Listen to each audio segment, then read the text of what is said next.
Frequent flyer flies, la la la la la. Frequent fly is back. What's up? You checking out the Frequent Flyer. Welcome back to the channel. Smash the like button to show your support. If you're new to the channel, I'd like to extend the warmest welcome. You already know why we're here.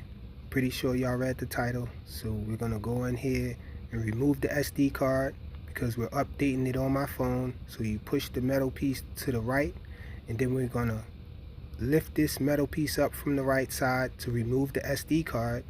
I'm going to use an SD card reader in order to download the firmware on this SD card. But if you want to use a computer, you can actually plug it into the USB Type-C on the top of this transmitter.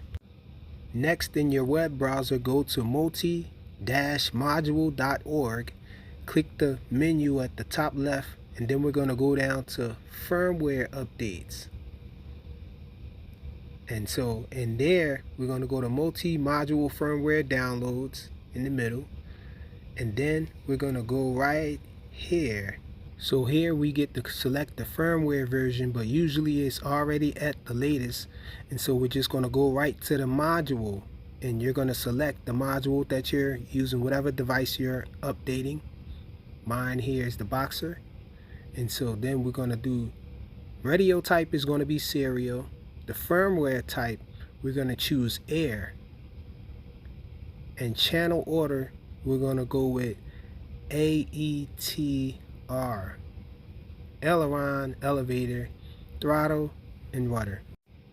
And so after we choose that, we're going to go down here, and it should have the firmware that we need to download already down here queued up. And so we're going to download that on the SD card, and make sure you put it inside the firmware folder, because when we put the SD card back inside the transmitter, we're going to be going to the firmware folder on the transmitter in order to install the firmware. And so since we got our firmware on the SD card in the correct folder, we're going to put it back inside the transmitter and power the transmitter on. And then we're going to hit this sys key right here, the system key, and that'll bring up this menu. We're going to use this button right here to move over to the right to this menu, and then we're going to go down to the firmware right there, and that's pointing to the firmware folder. And then we're going to go inside here. Once we're in here, we can see all the little firmwares that we have in here, the different bin files, and we're going to choose the bin file that we just downloaded. All done. We just installed the latest firmware for multi-protocol. Smash that like button to show your support.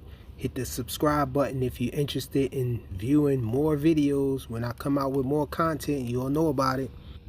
Thanks for watching.